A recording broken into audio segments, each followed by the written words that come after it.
राजा परीक्षित कहता है कि गुरुदेव, इसके शरीर से तो दुर्गंध निकलनी चाहिए थी, इसके शरीर से सुगंध क्यों निकली? इसके शरीर से सुगंध क्यों निकली? तो सुखदेव जी वर्णन करते हैं कि राजन, परमात्मा श्री राम श्री कृष्ण का एक बार स्मरण कर लेने मात्र से वो जीवात्मा भवसागर से तर जाती है, भवसागर से पार हो जाती है। तो विचार करो थोड़ा सा कि जिसने गोविंद को अपनी गोद में लेकर के अपना स्तनपान कराया हो, क्या वो फिर राक्षसी हो सकती है क्या? पूतना कौन थी? पूतना पूर्व जन्म में कहते हैं राजा बलि की बिटिया थी। भगवान बामन जब बलि के द्वार पहुंचे तो कहते हैं उसकी बिटिया का नाम था रत्नमाला। क्या नाम था? रत्नमाला। उसने बामन भगवान के रूप को देखा और बामन भगवान के रूप को देख करके उसके मन में एक भाव की जागृति हुई कि यदि ऐसा बालक यदि मेरा होता, ऐसा बच्चा यदि मेरा होता और मैं अपना स्तनपान कराती तो मुझे कितना ममत्व प्राप्त होता, कितना वात्सल्य प्राप्त होता। ये कौन सोच रही है? रत्नमाला सोच रही है भगवान को देख करके। लेकिन बामन भगवान ने जब विराट रूप बना करके उसके पिता बलि का सर्वस्व छीन लिया, तब रत्नमाला के मन में दूसरा भाव आया कि यदि ऐसा बालक यदि मेरा होता तो मैं इसको जहर पिला करके मार डालती। तो कहने का तात्पर्य क्या कि भगवान सबके मन के भाव को जानते हैं। मां भाव देखता है परमात्मा कि आप किस भाव से बैठ करके कथा को श्रवण कर रहे हैं।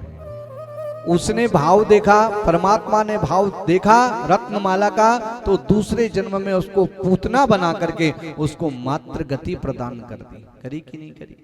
इसलिए मैं कहता हूं कि कथा में बैठो तो अपने भाव को शुद्ध रखो, पवित्र रखो। जैसा आपका भाव होगा वैसा ही आपको फल प्राप्त होगा। राम झरोका बैठ के सबका मुजरा लेत, और जैसी जाकी चाकरी वैसो ही वाको देत।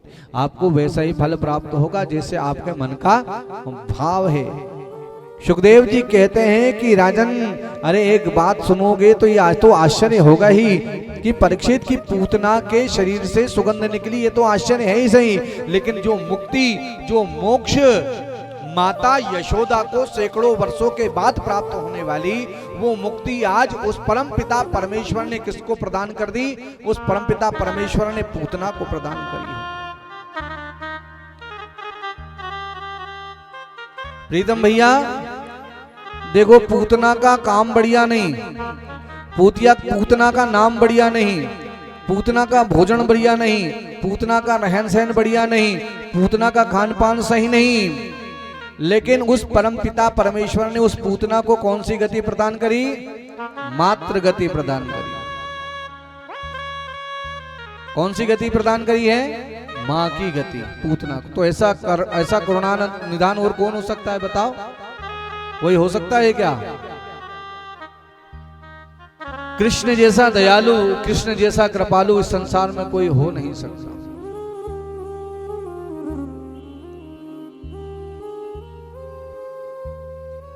कि दरबार में बंसी बारे के दुख दर्द मिटाए जाते हैं, दुनिया में सताए लोग यहाँ सीने से लगाए जाते हैं, दरबार में बंशी वारे के। भगवान कभी किसी के दुर्गुणों को नहीं देखता। हमारे अंदर कितने दुर्गुण हैं? हमारा ये शरीर कुंवर सिंह भैया अवगुणों से भरा हुआ है कि नहीं? अवगुणों से भरा। हमारे मन में छल, कपट, द्वेष, ईर्ष्या, डाह, काम, क्रोध, लोभ, मोह सब भरा है कि नहीं है? लेकिन यदि परमात्मा जीवात्मा के दुर्गुणों को यदि देखता होता तो वो परमात्मा हमको क्या कभी कभी प्राप्त नहीं होता संसार में। लेकिन ईश्वर दुर्गुणों को नहीं देखता, ईश्वर रीझता है। काय पे रीझता है? आपके भाव पर रीझेगा कि आपका भाव कैसा है। इसलिए अपने भाव को हमेशा शुद्ध रखना चाहिए, पवित्र रखना चाहिए।